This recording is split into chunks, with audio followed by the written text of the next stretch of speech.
EVM को एक बार फिर से लेकर चर्चा बहुत जोरों शोरों पर उठ गई है और स्पेशली तब जब CEO of Tesla and SpaceX Elon Musk ने भी इसमें अपनी राय रखते हुए कह दिया है कि उनके हिसाब से भी ईवीएम एलिमिनेट कर देने चाहिए। अपने ट्वीट से पूरे वर्ल्ड में कंट्रोवर्सी क्रिएट करते हुए एलॉन मस्क ने कहा है कि we should eliminate electronic voting machines. The risk of being hacked by humans और AI while small is still too high. India में इस स्टेटमेंट ने और तुल इसलिए भी पकड़ा है क्योंकि आए दिन ईवीएम्स के खिलाफ पॉलिटिकल लीडर से लेकर senior advocates such as Prashant Bhushan, Kapil Sibal सब दिखते हैं। ईवीएम्स की चर्चा और इसलिए भी बढ़ गई है क्योंकि ये बात को लेकर तहलका मच गया है कि मुंबई के नॉर्थ वेस्ट लोकसभा सीट में एकनाथ शिंदे के शिवसेना के एक एमपी ने इस सीट को जीतने के लिए ईवीएम को फोन से हैक किया था, जहां ईसीआई ने इस बात पर अपना जवाब देते हुए क्लैरिफिकेशन दिया है कि ऐसा कुछ भी नहीं है और ईवीएम को फोन द्वारा हैक किया ही नहीं जा सकता है और न ही इसमें ओटीपी कुछ रोल प्ले करता है। वहीं इस मामले में चर्चा रुकने का नाम नहीं ले रही है।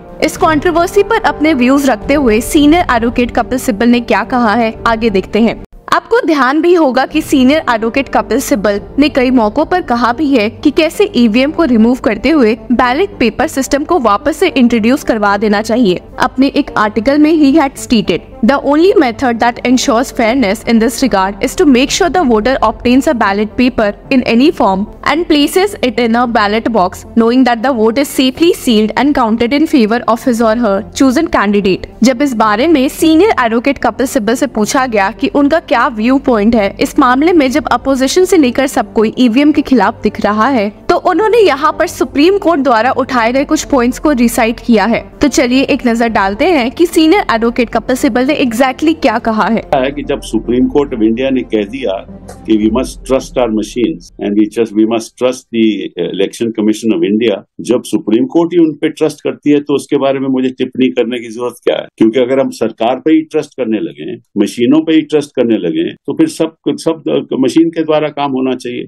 और कोर्ट्स हैं किसके लिए? अरे कोर्ट्स तो इसीलिए हैं कि अगर सरकार पे ही आपको ट्रस्ट करना है तो आप छोड़ दीजिए, फैसले देने छोड़ दीजिए। तो इसके बारे में मैं कैसा कहूंगा, ये बड़ा भारी मुद्दा है, इसके बारे में मैं बाद में टिप्पणी करूंगा। सिर्फ यही नहीं बल्कि सीनियर एडवोकेट कपिल सिब्बल ने कहा भी है कि कैसे ईसीआई का कंडक्ट पिछले कुछ सालों से बहुत ही खराब है और करीबन 2014 से ये तो आराम से देखने को मिल रहा है। He further stated, इस तरह से इलेक्शन कमीशन का रवैया रहा है पिछले 2014 के बाद, उसके बारे में सभी विपक्षी दलों को गंभीरता से सोचना चाहिए कि क्या संवैधानिक संस्थाएं इस रवैये को अपनाकर क्या हमारे देश में फेयर एंड फ्री इलेक्शन हो सकता है। तो ये एक बहुत ही अलग मुद्दा है, इसमें ईवीएम की इश्यू भी शामिल है, इसमें इलेक्शन कमीशन के फैसले भी शामिल हैं, इसमें इलेक्शन कमीशन का रवैया भी शामिल है, इससे इलेक्शन कमीशन किस तरह से शेड्यूल करती है वो भी शामिल है। ये तो बहुत भारी मुद्दा है और विपक्ष को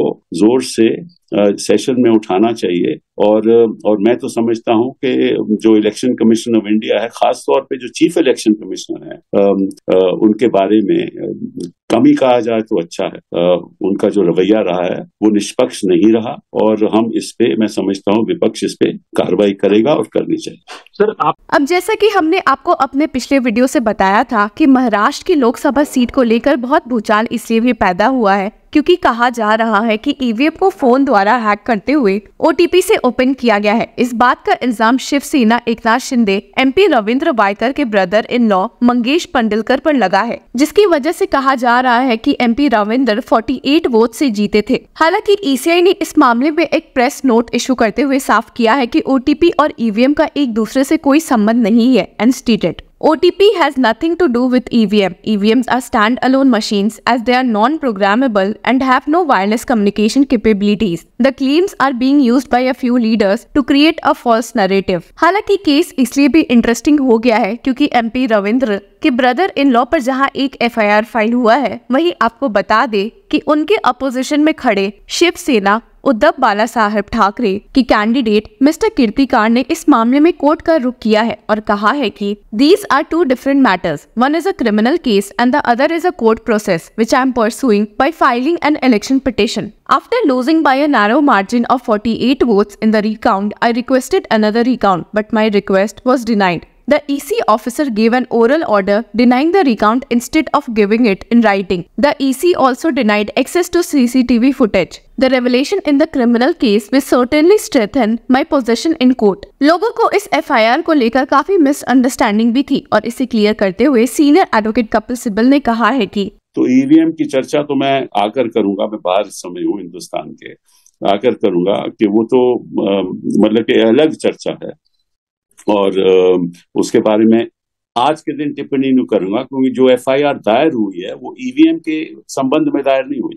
जहां सीनियर एडवोकेट कपिल सिब्बल ने ये सब बातें कही हैं और हमेशा ईवीएम के खिलाफ एक व्यू पॉइंट रखा है, वहीं आपको बता दे कि वे इस बात से अनजान नहीं हैं कि एक समय था जब बैलेट पेपर्स को लेकर भी कई मैल प्रैक्टिसेस देखने को मिले थे, जिसके बारे में कोर्ट्स को भी पता है। पर सीनियर एडवोकेट सिब्बल का ये मानना है कि जो सुप्रीम कोर्ट ने अपने जजमेंट में ये साफ साफ कहा था कि बैलेट पेपर पर वापस नहीं जाना है, वो बहुत ही गलत था and stated therefore the debate that we cannot go back to the ballot paper regime must not provide the rationale for the use of EVMs, which is why in the developed world the EVM is not regarded as a mode of casting and counting votes। यहाँ पर supreme court के उस judgement की बात हो रही है जिसमें जस्टिस संजीव खन्ना और दीपांकर दत्ता की बेंच ने EDR द्वारा फाइल्ड एक प्ली को रिजेक्ट कर दिया था, जिसमें वोट्स पोल्ड और EVM वोट्स काउंटेड की मैचिंग की बात की जा रही थी। पर अब देखते हैं कि मुंबई के EVM OTP वाले मामले में कोर्ट्स तक अगर बात गई है तो उनका क्या कहना रह सकता है। टिल देन की फॉलोइंग लॉ चक्रा।